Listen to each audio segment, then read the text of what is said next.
welcome to today's IRILLIC Spotlight session, where we have the privilege of interviewing experts who are utilizing the IRILLIC.NM fluorescence imaging system to transform surgical outcome.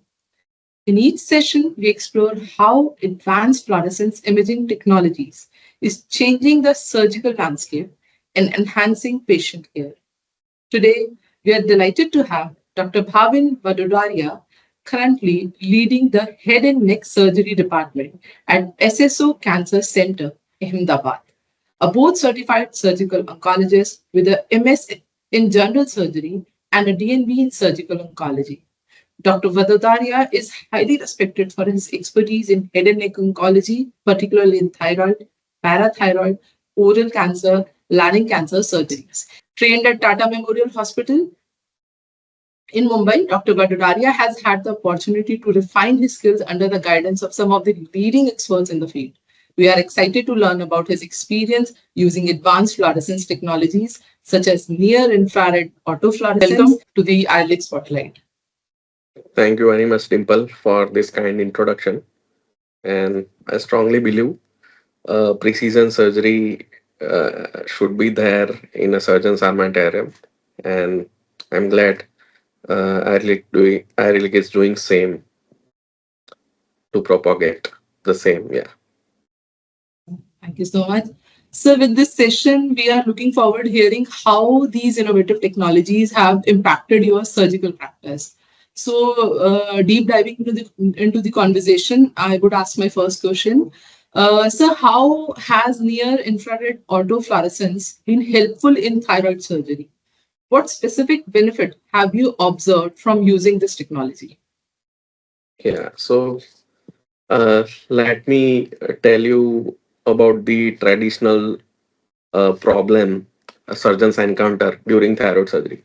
So if we're talking about thyroidectomies, everybody will be talking about recurrent laryngeal nerve injury. We should save it for the voice change and to avoid that complication. But nobody talks about the hypocalcemia and hypoparathyroidism. So this hypoparathyroidism occurs by injuring the parathyroid glands during thyroidectomy. So traditionally, there is always a challenge for a surgeon to save parathyroids while performing a parathyroidectomy, performing a thyroidectomy, because these glands are tiny and there are very few subjective criteria such as size of the gland, color of the gland, and it sinks in the saline. These are the various subjective factors, but nothing objective to identify the parathyroids during thyroidectomy, which can ultimately lead to the inadvertent removal as well as devascularization, and that can lead to ultimately hypoparathyroidism, which can lead to hypocalcemia, which may be temporary. In literature, it is written from, I would say, 10 to 30% and permanent 2 to 5%.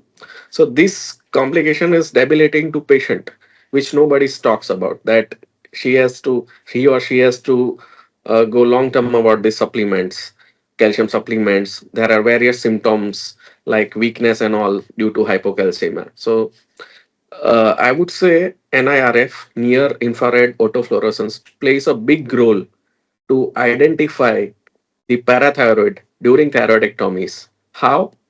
Because parathyroid contains the fluorophores, which are the natural pigment which is there in parathyroid, which can excite and glow at certain wavelength, which is around, I would say, 780 to 820 nanomicrons. So by by seeing this parathyroid under NIRF machine, which is IRILLIC autofluorescence, we can identify the parathyroid before a dissection and we can save it and we can stop inadvertent removal, which ultimately lead to lower incident of hypoparathyroidism and lower incidence of hypocalcemia.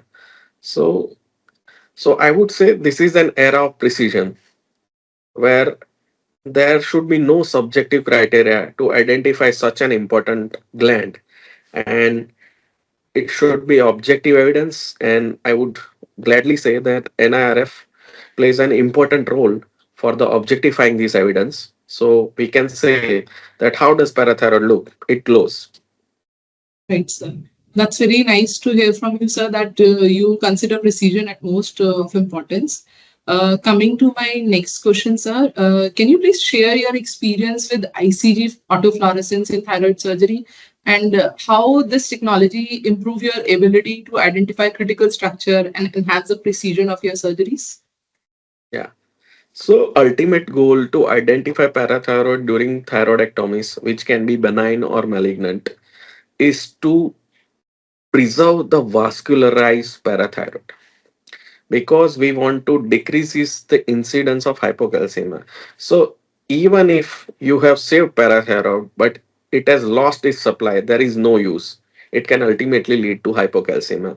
So to determine the vascularity of the parathyroid gland, ICG complements to NIRF.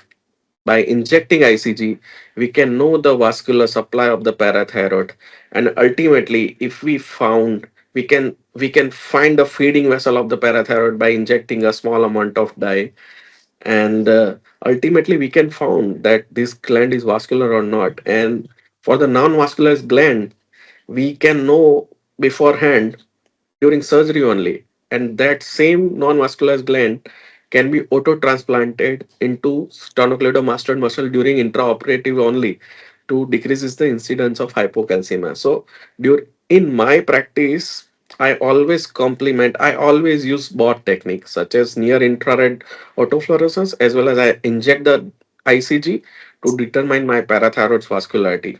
So let me tell you uh, let me tell you one case scenario. So as a cancer surgeon, I usually operate the thyroid carcinoma, and whenever patient has a radiologically enlarged central lymph nodes, which is near the carotids and between trachea, these are the level 6 lymph nodes. So whenever I have to do central lymph node dissection, I preserve the recurrent laryngeal nerve. I identify the parathyroids, but by the amount of dissection in that particular area, parathyroid gland becomes devascularized. So ultimately, by means of ICG, I recently operated a case where I did a central lymph node dissection on bilateral, and I found two of the four gland become devascularized, and come to know from the ICG angiography during the surgery, and ultimately auto transplanted it into the sternocleidomastoid muscle. And post-operatively, patient went well, although she developed a temporary hypocalcemia due to spasm of the vessels, and ultimately she discharged without any calcium supplementation. That is due to my identification of the devascularized gland during ICG. So it plays a huge role whenever there is a big dissection planning in near to the parathyroid, so we can identify it, I guess. Right. So, sir, you mean that fluorescence guided surgery seems to have a big impact on patient outcome? Yes, yes. Very happy to hear that, sir.